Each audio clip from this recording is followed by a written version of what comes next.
मेरा नाम कविता है। ये मेरी दुख भरी कहानी है जिसे सुनकर आपके रोंगटे खड़े हो जाएंगे। मेरे जैसी किस्मत किसी भी लड़की की ना हो। मुझे कुछ ही महीने हुए थे इस अपार्टमेंट में आए हुए, पर ये अपार्टमेंट बहुत ही शानदार अपार्टमेंट था जो कि तकरीबन 15 मंजिला था। ये अपार्टमेंट बस देखने में ही थोड़ा सा मामूली लगता था, लेकिन असल में इसके फ्लैट के अंदर जो नज़ारा था वो किसी भी बंगले से कम नहीं था। यहाँ पर मैं एक 9th क्लास के बच्चे को ट्यूशन पढ़ाने के लिए आई थी, क्योंकि ये डिफेंस का एक बहुत ही अच्छा इलाका था और इमारत भी बहुत शानदार बनी हुई थी। यहाँ रहने वाले लगभग सारे लोग ही काफ़ी अमीर घरानों से संबंध रखते थे। उस बच्चे की मंथली फीस मैंने उसकी माँ से 20,000 रुपये मांगी थी। पहले तो मुझे ये लग रहा था कि मैंने कुछ ज़्यादा ही फीस बता दी है, लेकिन मुझे हैरत उस समय हुई जब उसकी माँ ने इस बात पर कोई भी ऐतराज़ नहीं किया और फ़ौरन ही हामी भर दी थी। मैं तो हैरत से उस औरत को देखने लगी। मैंने इंग्लिश में एमए किया था और वो बच्चा 9th क्लास का स्टूडेंट था, लेकिन वो पढ़ाई में बहुत ही कमज़ोर था। मैं इस अपार्टमेंट से काफ़ी दूर के इलाके में रहती थी। मुझे यहाँ तक आने के लिए 2 बसें बदलनी पड़ती थीं। मेरी कोशिश तो यही होती थी कि इसी अपार्टमेंट में मुझे 2-3 ट्यूशन और भी मिल जाएं, ताकि मेरे घर के हालात अच्छे हो सकें। ये ट्यूशन भी मेरी एक सहेली ने मुझे बताई थी। इस बच्चे की स्कूल टीचर मेरी सहेली थी, जहाँ पर वो बच्चा पढ़ता था। मैं तो अपनी सहेली का जितना धन्यवाद करती हूँ उतना कम ही था। हालांकि मेरी पढ़ाई भी कुछ कम नहीं थी। मेरी पढ़ाई का जो रिकॉर्ड था वो बहुत ही अच्छा था, लेकिन मेरे पास कोई सिफारिश नहीं थी। इसीलिए मुझे किसी भी अच्छे स्कूल में टीचर की नौकरी नहीं मिली थी। मैं सुबह के समय इंग्लिश मीडियम स्कूल में टीचिंग करती थी, जहाँ पर मुझे मुश्किल से 5,000 रुपये मिलते थे। मेरे पापा की डेथ हो चुकी थी और मैं अपने बहन भाइयों में सबसे बड़ी थी। मुझसे छोटे मेरे 2 भाई थे जो कि स्कूल में पढ़ते थे, इसीलिए घर की सारी जिम्मेदारी मुझ पर ही आ पड़ी थी। कुछ दुकानों से किराया भी आ जाता था जो मेरे पापा की थी, और मेरी माँ भी बहुत ही सलीके वाली औरत थी, इसलिए वो घर को बहुत अच्छे से चला रही थी। बस ऐसे ही मेहनत करके हम अपना घर चला रहे थे। मैं देखने में बेहद खूबसूरत थी, इसलिए मामूली से कपड़ों में भी मैं अपनी खूबसूरती की वजह से सबसे अलग नज़र आती थी। मैं शाम के समय उस लड़के को ट्यूशन पढ़ाने के लिए जाती थी। वैसे तो 2-3 महीने से सब कुछ ठीक चल रहा था, लेकिन कुछ दिनों से मेरे साथ कुछ अजीबोगरीब हादसे से होने लगे थे। मैं जब भी लिफ्ट में जाती तो वहाँ पहले से 3-4 लड़के मौजूद होते थे। शायद वो इसी अपार्टमेंट के रहने वाले थे, लेकिन इतने छिचोरे टाइप के लड़के थे कि मैं बता नहीं सकती। उन्होंने अपने कानों में सोने की बालियां पहन रखी थीं। बाल भी उनके कंधे तक लंबे थे। उनमें से 2 ने तो अपने बालों की चोटी भी बांध रखी थी और एक ने अपने बालों को ऐसे ही खुला छोड़ रखा था। चारों फैशन के नाम पर फटी हुई जीन्स पहने, बेढंगी सी शर्ट पहने थे। शायद वो खुद को किसी फिल्म का हीरो समझते थे, लेकिन मुझे तो उनके अंदर जाहिलता और गंवारपन के अलावा कुछ भी नज़र नहीं आता था। जब भी मैं लिफ्ट में जाती और लिफ्ट बंद होती तो वो लड़के बड़े बेहुदा से गाने गाने लगते थे, जिन्हें सुनकर मेरी नज़र ज़मीन पर गड़ जाती थी। मेरी कोशिश यही होती थी कि जल्द से जल्द मैं अपनी जगह पर पहुंच जाऊं और ये लिफ्ट खुल जाए। मेरे लिए हैरान कर देने वाली बात ये थी कि जब भी मैं लिफ्ट में सवार होने लगती, वो चारों लड़के पहले से ही उस लिफ्ट के अंदर मौजूद होते थे। अगर 1-2 बार ऐसा होता तो मैं इसे सिर्फ एक इत्तेफाक ही समझती, लेकिन पिछले कुछ दिनों से ये रोजाना होने लगा था। जिस मंजिल पर मैं उस बच्चे को पढ़ाने जाती थी वो 8वीं मंजिल थी, इसीलिए पैदल सीढ़ियाँ चढ़कर जाने का तो सवाल ही पैदा नहीं होता था। आज भी जब मैं लिफ्ट में सवार हुई तो उनमें से एक लड़का मेरे बराबर में आकर खड़ा हो गया और एक बेहद बेहुदा सा गाना गुनगुनाने लगा। मैंने उसे पहले तो घूर कर देखा, तो फिर वो मुस्कुराने लगा और फिर उसने दोबारा से एक बहुत ही वाहियात गाना गाया और उसे गाते गाते वो पूरी अदाकारी भी कर रहा था। और फिर पीछे खड़े हुए 3 लड़के ये सब देखकर खूब जोर जोर से हंस रहे थे। मैंने ना जाने कैसे लेकिन अपने गुस्से को बर्दाश्त किया, क्योंकि इस समय मैं लिफ्ट में बिल्कुल अकेली लड़की थी। उस लड़के का सुर ताल खत्म हुआ तो मेरे पीछे खड़े दूसरे लड़के ने एक और गाना शुरू कर दिया। मैं जल्दी से लिफ्ट के दरवाजे के करीब आ गई। वो लड़का तकरीबन 21 से 22 साल का था। लेकिन वो बहुत ही बेशर्म और बदतमीज़ था। मैं अपने फ्लोर के बटन को दोबारा से 2-3 बार प्रेस कर चुकी थी, हालांकि वो पहले से ही प्रेस था। मेरा बस नहीं चल रहा था कि लिफ्ट किसी भी फ्लोर पर खुल जाए और मैं वहाँ से कैसे भी निकल जाऊँ। मेरी इस हरकत को देखकर वो लड़के हंसने लगे। उनमें से एक कहने लगा, जल्दी कर दो यार, बच्ची को डर लग रहा होगा। दूसरा बोला, खूबसूरत लड़की अगर लिफ्ट में साथ हो तो एक ख्वाहिश तो दिल में जाग ही उठती है कि काश लिफ्ट बंद ही रहे और कभी भी ना खुले। तभी तीसरा कहने लगा, हम तुम एक लिफ्ट में बंद हो और चाबी खो जाए। ये गाना गाकर उस लड़के ने मेरे दुपट्टे का एक सिरा थाम लिया। मेरा बर्दाश्त शायद यहीं तक था। मैंने तुरंत ही पलट कर देखा और उस लड़के के मुंह पर खींचकर थप्पड़ दे मारा, जो कि ये गाना गा रहा था। थप्पड़ की आवाज़ पूरी लिफ्ट में गूंज गई थी। चारों के चारों लड़के गुमसुम हक्का बक्का मुझे देखने लगे। मैंने कहा, इतना शौक है गाना सुनाने का तो घर जाकर अपनी बहन को सुनाओ, तुम्हारा दिल बहल जाएगा। मैंने कहा कि खबरदार, जो आगे से मेरे सामने ऐसी बेहुदा हरकत करने की कोशिश की तुम लोगों ने तो मैं तुम लोगों की कंप्लेंट कर दूंगी। मेरा ये कहना था कि मेरा फ्लोर आ चुका था। मैं लिफ्ट से बाहर निकल गई। आज तो उस बच्चे को पढ़ाना भी मुझे बहुत मुश्किल लग रहा था, क्योंकि मेरा दिमाग उन चारों लड़कों की तरफ बार बार जा रहा था। जैसे तैसे मैंने उस बच्चे को 2 घंटे पढ़ाया और जब मैं वापस आने लगी तो लिफ्ट के अंदर वो लड़का पहले से मौजूद था जिसको मैंने थप्पड़ मारा था। बाकी के तीनों लड़के वहाँ नहीं थे। वो गुस्से से मुझे देख रहा था। उसके चेहरे पर अभी तक मेरी उंगलियों के निशान मौजूद थे। मेरा दिल न जाने क्यों अनजाने डर से घिरने लगा था। मैंने एक कदम लिफ्ट के अंदर रखा, लेकिन फिर फौरन से मैं बाहर निकल गई और लिफ्ट बंद होने का इंतज़ार करने लगी ताकि वो लड़का पहले उतर जाए। इससे पहले कि लिफ्ट बंद होती, उस लड़के ने लिफ्ट का बटन दोबारा से दबा दिया और लिफ्ट दोबारा से खुल गई। फिर वो मुझसे कहने लगा, अंदर आओ, मुझे तुमसे कुछ बात करनी है। जिस तरह की आवाज़ में और जैसे शब्दों में उसने मुझे ये बात कही थी, मेरा दिल तो बुरी तरह से धड़कने लगा था।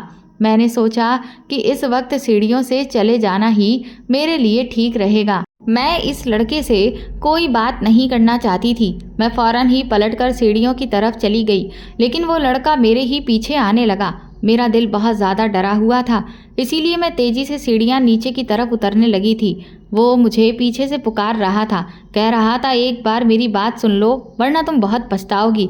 लेकिन मैंने उसकी कोई भी बात नहीं सुनी। वो मेरे पीछे पीछे सीढ़ियों पर ही आ रहा था। जब मैं सारी सीढ़ियाँ उतरकर उस अपार्टमेंट की लॉबी में आई तो वहाँ पर उसी अपार्टमेंट का एक नौजवान खड़ा हुआ था और उसके साथ में गार्ड भी खड़ा था। वो प्रबंधक का लड़का उस गार्ड से बात कर रहा था। जब मैं तेज़ी से उनके पास आई और मैंने उस गार्ड को कहा कि ये लड़का मेरे पीछे आ रहा है, ये मुझे परेशान कर रहा है, ये सुनते ही वो गार्ड उस लड़के को घूरने लगा और कहने लगा, क्या है तुम्हें, शर्म नहीं आती। मेरे पीछे आने वाले लड़का गार्ड के पास आकर खड़ा हो गया और अपनी दोनों जेब में हाथ डालकर कहने लगा, तुम अपने काम से काम रखो, समझे, वरना तुम्हें तुम्हारी औकात याद दिला दूंगा। तुम जानते नहीं हो कि मैं किसका बेटा हूँ। तभी दूसरा नौजवान, जो इस अपार्टमेंट के प्रबंधक का बेटा था, उस बदतमीज लड़के से वो कहने लगा कि देखो, यहाँ पर नियम कानून बनाए रखें तो आपके लिए ज़्यादा बेहतर होगा। आप किसी के भी बेटे हों, लेकिन अगर आप कोई भी गलत हरकत करेंगे तो आपके बाप तक शिकायत की जाएगी। इसीलिए दोबारा इस लड़की को परेशान करने की कोशिश मत करना। उस लड़के की बात सुनकर मेरे पीछे आने वाला लड़का मुझे घूरते हुए वापस चला गया। तब मैंने सुकून की सांस ली। वो लड़का मुझसे पूछने लगा, आपको क्या शिकायत है, आप मुझे बताइए ताकि हम आपकी शिकायत को दूर कर सकें। मैंने कहा कि 3-4 लड़के हैं जो लिफ्ट में आते जाते हैं, वो मुझे परेशान करते हैं। वो कहने लगा, ठीक है, हम इस बात का ख्याल रखेंगे। अगले दिन जब मैं ट्यूशन पढ़ाने के लिए आई तो लिफ्ट बिल्कुल खाली थी, उसमें कोई भी मौजूद नहीं था। मैंने दिल ही दिल में खैर मनाई, लेकिन जैसे ही मैं उस बच्चे के घर में दाखिल हुई तो वो लड़का सामने ही हॉल में सोफे पर बैठा था और उस बच्चे से बातें कर रहा था। उसकी माँ भी वहीं बैठी हुई थी। मैं अंदर दाखिल हुई तो वो लड़का मुझे देखकर अजीब तरह से मुस्कुराहट चेहरे पर सजाकर मुझे देखने लगा, जैसे कि वो मुझे ये जता रहा हो कि वो कहीं भी आ जा सकता है। मैंने अपनी नज़रें झुकाई और मैं हॉल में ही बैठ गई, क्योंकि मैं उस बच्चे को इस हॉल में पढ़ाया करती थी। उसकी माँ उस लड़के से कहने लगी, ऐसा करो, तुम अभी जाओ, क्योंकि अभी मेरे बेटे को पढ़ाई करनी है, लेकिन देखो शाम को ज़रूर आना, तुम्हारी पसंद की बिरयानी मैंने बनाई है। वो कहने लगा, आंटी क्यों नहीं, मैं ज़रूर आऊँगा, बल्कि अब तो मैं आता जाता ही रहूँगा। ये कहकर वो बाहर चला गया, लेकिन मैं परेशान हो गई थी।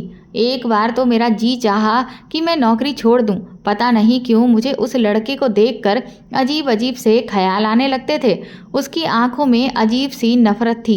हालांकि देखने में तो ऐसा कुछ भी जाहिर नहीं होता था, लेकिन फिर भी अंदर ही अंदर मुझे उस लड़के से डर लगने लगा था। मेरी मजबूरी बस पैसा था, जो मुझे इस ट्यूशन से अच्छा खासा मिल रहा था, और अब तो ये बच्चा भी बहुत अच्छी तरह से पढ़ने लगा था। उसकी माँ मुझसे बहुत खुश थी।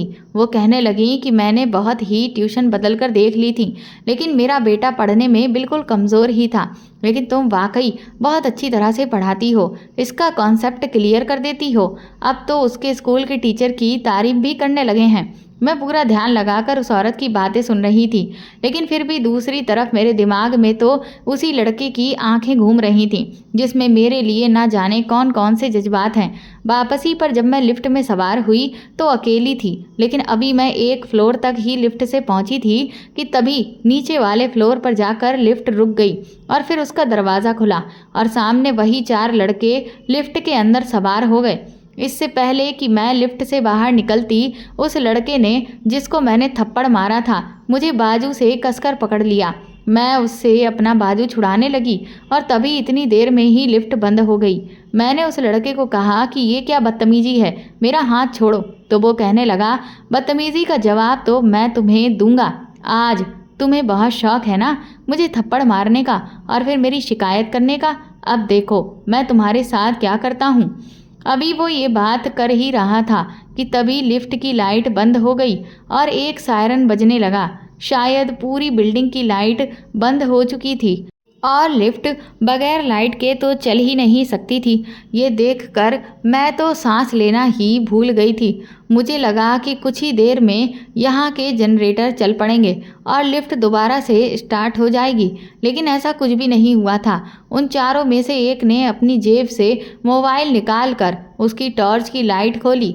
मैंने अपना बाजू लड़के के हाथ से छुड़ाया और लिफ्ट के दरवाजे के पास जाकर खड़ी हो गई और दरवाज़ा खटखटाने लगी कि खोलो प्लीज़, कोई लिफ्ट खोल दो, मुझे बाहर आना है। लेकिन अभी मैंने दरवाज़ा खटखटाना शुरू किया ही था कि 2 लड़कों ने मुझे वापस से बाजू से पकड़कर पीछे खींचा और लिफ्ट के पीछे वाली दीवार के साथ लगा दिया। तभी एक लड़के ने अपनी जेब से रूमाल निकाला और मेरे हाथ पीछे की तरफ बांध दिए और दूसरे ने पेपर टेप निकाला और मेरे मुंह पर चिपका दिया। वो लड़का जिसे मैंने थप्पड़ मारा था, उसका नाम अमन था। वो कहने लगा, ये लिफ्ट सुबह से पहले नहीं खुलेगी और सुबह तुम्हारी लाश इस लिफ्ट से बाहर निकलेगी। मैं ना तो अपने हाथ खोल पा रही थी और ना ही अपने मुंह से टेप को उतार सकती थी। जो भी मेरे साथ लिफ्ट में हुआ वो कुछ नामुमकिन और अनहोनी बात नहीं थी। औरतों के साथ इस तरह की हरकतें आए दिन होती रहती थीं और कई घटनाएं तो दिल दहलाकर रख देती थीं। वही मेरे साथ भी हुआ था। आज मुझे उन चारों हैवानों ने उस हाल में पहुंचा दिया था जिसके बारे में कोई लड़की सपने में भी नहीं सोच सकती थी। मुझसे बारी बारी उन लोगों ने अपना बदला लिया था। मैं कुछ नहीं कर सकती थी। मेरा शरीर बेजान हो चुका था। मैं अकेली थी और वो 4 थे। मैं चाहकर भी खुद को बचा नहीं पाई। मैं पूरी तरह से बेजान हो चुकी थी। मैंने उनसे रहम की भीख तो बहुत मांगी थी, लेकिन मुझे कोई भी भीख नहीं मिली। उनमें से एक ने भी मुझ पर कोई रहम नहीं खाया। वो लिफ्ट पूरी रात बंद रही थी। न जाने रात के समय लिफ्ट का दरवाज़ा कब खुला था और वो चारों लड़के बाहर जा चुके थे, लेकिन मैं इस काबिल भी नहीं थी कि उठकर बैठ भी सकती। मैं मुर्दा हालत में उस लिफ्ट में लेटी थी और उन लड़कों को जाता हुआ देखकर मेरी आंखों से आंसू बह रहे थे। अगर मुझे मालूम होता कि अपने साथ की जाने वाली बदतमीज़ी पर मारे गए थप्पड़ का मुझसे इस कदर बदला लिया जाएगा तो मैं शायद उस वक्त उसकी उस बदतमीज़ी को बर्दाश्त कर लेती। मेरी ज़िंदगी वो लोग बर्बाद कर चुके थे। फिर मैं वहीं बेहोश हो गई। जब मुझे होश आया तो मैं सरकारी अस्पताल के वार्ड में लेटी हुई थी मेरे पास 2 पुलिस वाले खड़े थे और एक इंस्पेक्टर भी था और मेरी माँ भी थी। वो बस रोए चली जा रही थी। वो इंस्पेक्टर कहने लगा, मैडम जी, जो कुछ भी तुम्हारे साथ हुआ है, अगर तुम्हें किसी पर शक है तो तुम एफआईआर लिखवा सकती हो। बहुत ही कठोर शब्दों में उस इंस्पेक्टर ने मुझसे ये बात कही थी। मैं बिल्कुल गुमसुम सी थी। एक बार उस लड़के को सबक सिखाने का नतीजा मैं देख चुकी थी। जब उस इंसान ने मुझे बिल्कुल खामोश देखा तो कहने लगा, देखो, अगर तुम चुप रहोगी तो फिर हम इस केस को यहीं पर ख़त्म कर देंगे। फिर शिकायत मत करना, क्योंकि फाइल अगर एक बार बंद हो गई तो फिर दोबारा नहीं खुलेगी।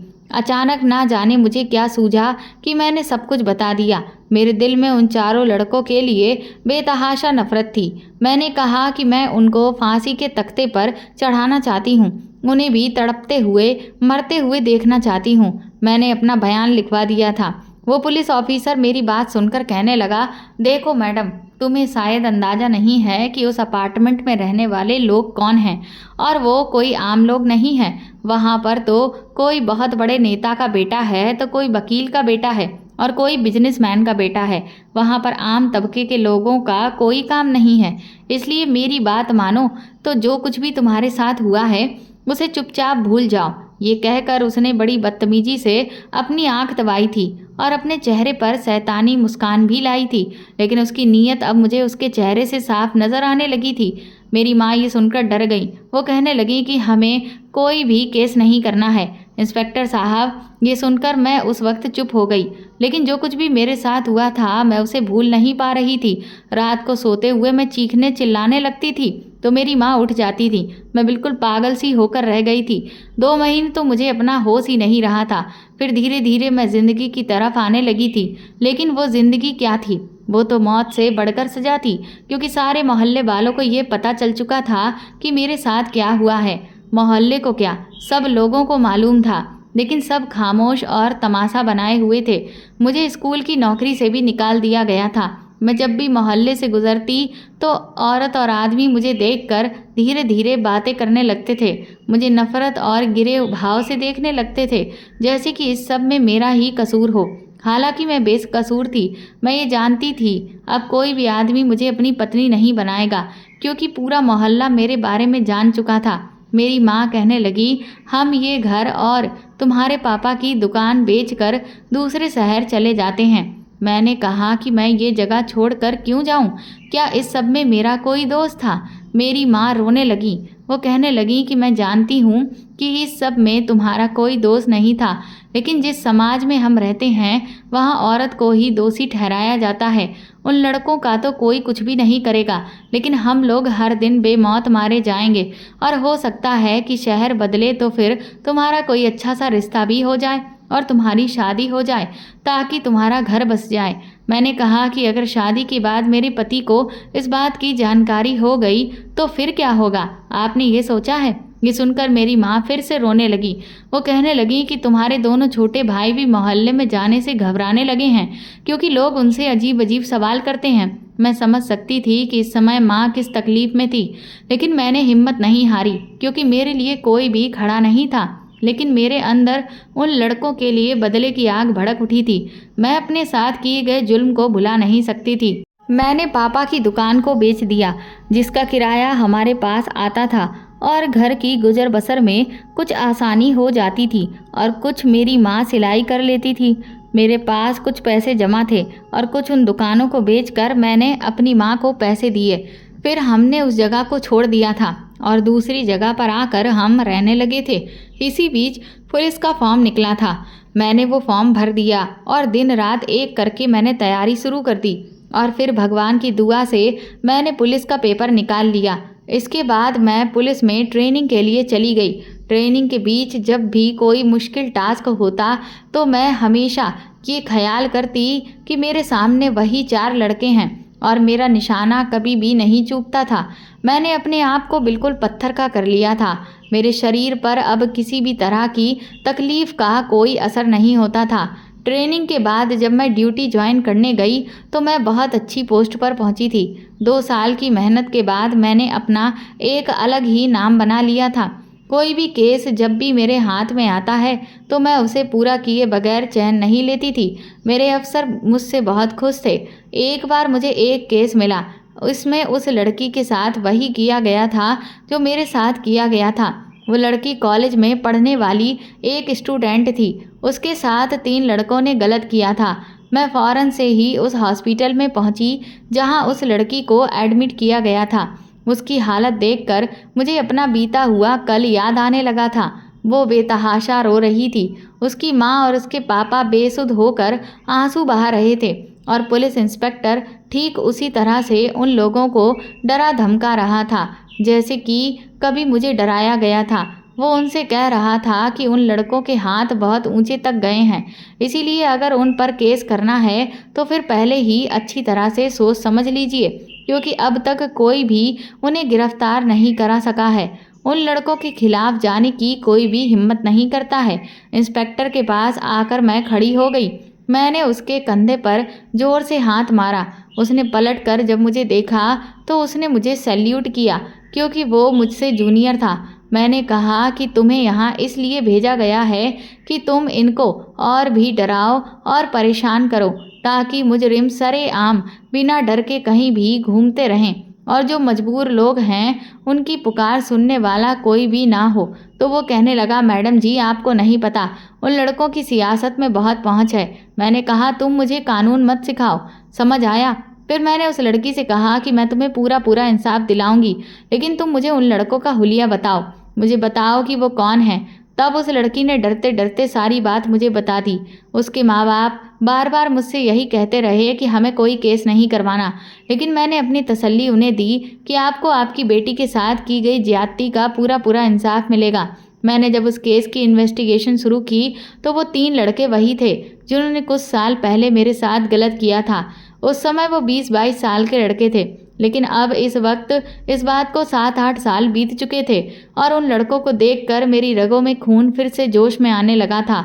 मैंने उन तीनों के खिलाफ अरेस्ट वारंट निकलवाया और उन्हें गिरफ्तार कर लिया।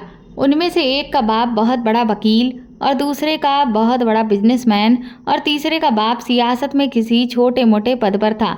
जब मैं उनको गिरेबान से पकड़कर हथकड़ी लगाकर अपने साथ जेल ले जाने लगी तो उनके बाप कहने लगे कि तुम्हें बहुत पछताना पड़ेगा, तुम्हारा हम ट्रांसफ़र करवा देंगे। तभी दूसरा कहने लगा कि तुम्हारी नौकरी से तो मैं छुट्टी करवा दूंगा, और तीसरे के भी कुछ ऐसे ही ख्याल थे। लेकिन मैंने कहा कि कानून सबके लिए बराबर है, इसीलिए जाओ और जाकर अदालत में बात करो। तुम भी यही हो और मैं भी यही हूँ, और मैं देखती हूँ कि इस बार किसकी जीत होती है। मेरे दिल से अब डर पूरी तरह से खत्म हो चुका था। मैं वो कमज़ोर सी लड़की नहीं रही थी, बल्कि अपनी उस कमज़ोरी को मैंने ख़त्म करके ताकत में बदल लिया था। मैं 3 लड़कों को तो गिरफ्तार करके जेल में डाल चुकी थी, उनके खिलाफ FIR भी लिखी जा चुकी थी। इसीलिए बिना अदालत के धक्के खाए वो लड़के बाहर नहीं जा सकते थे। मैंने अपने ऑफिसर से कहा कि मैं इनको रिमांड पर लेना चाहती हूँ। मेरी बात सुनकर वो ऑफिसर हैरत से कहने लगा, देखो हमें ऊपर से कॉल्स आ रहे हैं, हम शायद उन्हें ज़्यादा देर तक जेल में बंद नहीं रख सकते हैं। मैंने कहा कि हमारी यही तो प्रॉब्लम है, हम पुलिस वाले इतनी मेहनत और भाग दौड़ करके अपनी रातों की नींद चैन गवा करके लोगों को सुख चैन देना चाहते हैं, इंसाफ दिलाना चाहते हैं, तो ये ऊपर की कॉल्स आकर के हमारी सारी मेहनत पर पानी फेर देती है। वो कहने लगे, देखो जो तुम्हारा काम था वो तुमने किया है, तुमने इन्हें गिरफ्तार कर लिया, अब बस कल ही इन्हें बड़ी जेल में भेजने के बाद तुम्हारी ड्यूटी खत्म हो जाएगी। मैंने कहा, जी ठीक है। अगले दिन शाम को पुलिस वैन पर उन तीनों मुजरिमों को बिठाया गया और उनके साथ 2 पुलिस वालों को भी बिठाया गया था। आगे की फ्रंट सीट पर मैं बैठी थी और मेरे साथ एक पुलिस वाला भी था जो कि पुलिस जीप चला रहा था। जिस जेल में हमें उन्हें शिफ्ट करना था वो यहाँ से काफ़ी दूर थी, लगभग 2 घंटे का सफ़र था और बीच में एक सुनसान रास्ता भी पड़ता था। ऑफिसर ने मुझसे कहा, देखो ये लोग भागने ना पाएं। मैंने कहा, आप फिक्र मत करिए, ये लड़के जब तक मेरे अंडर में हैं तब तक ये सवाल पैदा ही नहीं होता कि ये भाग सकें। मेरे अफसर ने मुझे बेल डन का अंगूठा दिखाते हुए कहा कि मुझे तुम पर पूरा भरोसा है। मैं उस जीप की फ्रंट सीट पर बैठ गई। जब सुनसान सड़क का रास्ता शुरू हुआ तो वहाँ पर घने पेड़ों की वजह से काफ़ी अंधेरा भी शुरू हो चुका था और शाम भी घिर आई थी। मैं जानती थी कि कुछ ही दूर जाते ही उनको बचाने के लिए उनके बाप ने किसी न किसी को ज़रूर भेजा होगा जो शायद हम पर अंधाधुंध फायरिंग भी करें और हमें मार भी डालेंगे। इससे पहले कि वो लोग अपनी चाल चलते, मैंने अपने साथ बैठे पुलिस वालों से कहा कि ये गाड़ी यहीं रोक दो। वो मुझे देखकर हैरान हुए और कहने लगे, क्यों मैडम जी? मैंने कहा कि तुम्हें मैंने कहा है ना, अगर तुमने गाड़ी नहीं रोकी तो फिर बहुत बुरा होगा। मेरी इस बात पर उसने गाड़ी रोक दी। मैं गाड़ी से नीचे उतरी और पिछले दरवाजे का ताला मैंने खोल दिया। दोनों पुलिस वाले मुझे देखने लगे। बोले, मैडम जी, आपने गाड़ी यहाँ पर क्यों खड़ी करवा दी है? मैंने उनसे कहा कि मुझे ऊपर से ऑर्डर आया है। फिर मैंने कहा कि इन लड़कों की हथकड़ियाँ खोल दो। तो ये सुनकर वो पुलिस वाले हथकड़ियाँ खोलने लगे। वो तीनों लड़के बड़े ही खुश नजर आ रहे थे क्योंकि वो सोच रहे थे कि उनके बाप ने उनके लिए कॉल करवाई है। वो सोचने लगे कि अब वो यहाँ से फरार हो जाएंगे। जैसे ही वो गाड़ी से नीचे उतरे, मैंने उनसे कहा, भागो, जितनी तेज भाग सकते हो भागो। अगर तुम लोग मेरी गोली से बच सके तो तुम जिंदा बच जाओगे, वरना तुम लोग एनकाउंटर में मारे जाओगे। ये सुनकर उन लड़कों की रंगत उड़ गई थी। वो मुझे देखने लगे। मैंने कहा, इतने गौर से मुझे मत देखो, ये ना हो कि तुम लोग मुझे पहचान जाओ, लेकिन बदला तो बदला होता है। एक बार तुम लोगों ने मेरे साथ ऐसी गलती की थी जिसमें मेरा कोई दोष नहीं था। वो कहने लगे, क्या मतलब? हम समझे नहीं। फिर मैंने उन्हें उस अपार्टमेंट का नाम बताया और कहा कि वो लिफ्ट याद है ना? तो ये सुनकर उन तीनों की रंगत बदल गई थी। फिर मैंने उन्हें बोलने का मौका भी नहीं दिया। मैंने कहा, भागो, तो वो लोग भागने लगे। अभी वो कुछ ही दूर भागे थे कि मैंने तीनों को गोलियों से भून कर रख दिया था और फिर एक गोली मैंने अपने बाजू पर भी मार ली थी। ये देखकर वो तीनों पुलिस वाले हैरान हो गए। वो कहने लगे, मैडम जी, ये आपने क्या गजब कर दिया है? मैंने कहा, ये मैंने कुछ नहीं किया। हम लोग यही कहेंगे कि इन्होंने गाड़ी रुकवाई थी और भागने की कोशिश कर रहे थे और उनके पास पहले से ही हथियार मौजूद था जो कि उनके बाप ने उन्हें भिजवाया था। हम कह देंगे कि इन्होंने भागने की कोशिश की और मुझसे मेरी बंदूक छीनी और उसने ही मेरे ऊपर गोली भी चलवाई। फिर ये लोग एनकाउंटर में मारे गए। मेरी बात सुनकर वो तीनों पुलिस वाले मुस्कुराने लगे। फिर यही खबर अखबार में भी छपी थी। उनके बाप भी समझ गए थे, लेकिन मुझ तक कोई भी पहुंच नहीं पाया था। लेकिन मुझे अभी भी चौथे लड़के की तलाश थी जिसे मैंने थप्पड़ मारा था। उसने तो मेरी ज़िंदगी बर्बाद कर दी थी। मैं चाहती थी कि मैं उससे भी बदला लूं।